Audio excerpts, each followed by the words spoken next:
Arizona health officials are on high alert for measles ahead of the Super Bowl. As thousands head there for the big game, the state is trying to keep track of 1,000 people who may have been exposed to the virus. Health officials want any unvaccinated person exposed to measles to stay home for 3 weeks. Measles is considered one of the most contagious diseases. There are at least 98 cases in 14 states, and many are connected to an outbreak at Disneyland.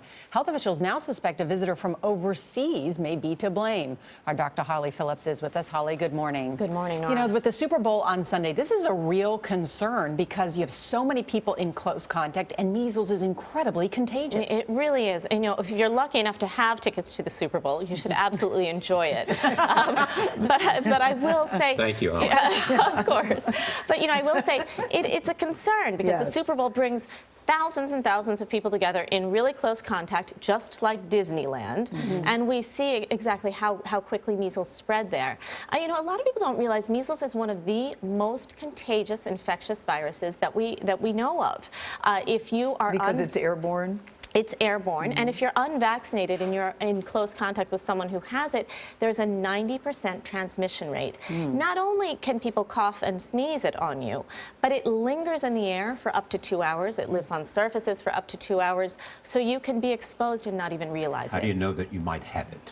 Well, you know, Charlie, that's another thing. It's not that easy to know in the early stages of the illness. There's an up to 21-day incubation period without symptoms.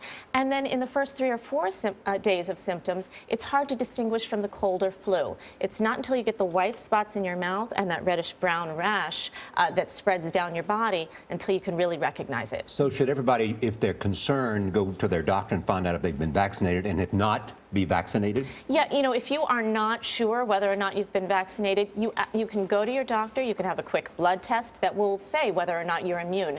Most of the people in this outbreak were either unvaccinated or just had no idea whether or not they were. And if you're not immune, you can get the 2 vaccine protocol. Or if you're slightly immune but not immune enough, you can just get a booster shot. And what if you got it years ago? Are you still safe? I think most people think of measles as a children's issue. Yeah, you know, most people are safe. If you were born before 1957, you're considered safe because you've likely been exposed. But if there's any question, you can do a quick blood test to see if you're immune. Thank you, Holly. Sure.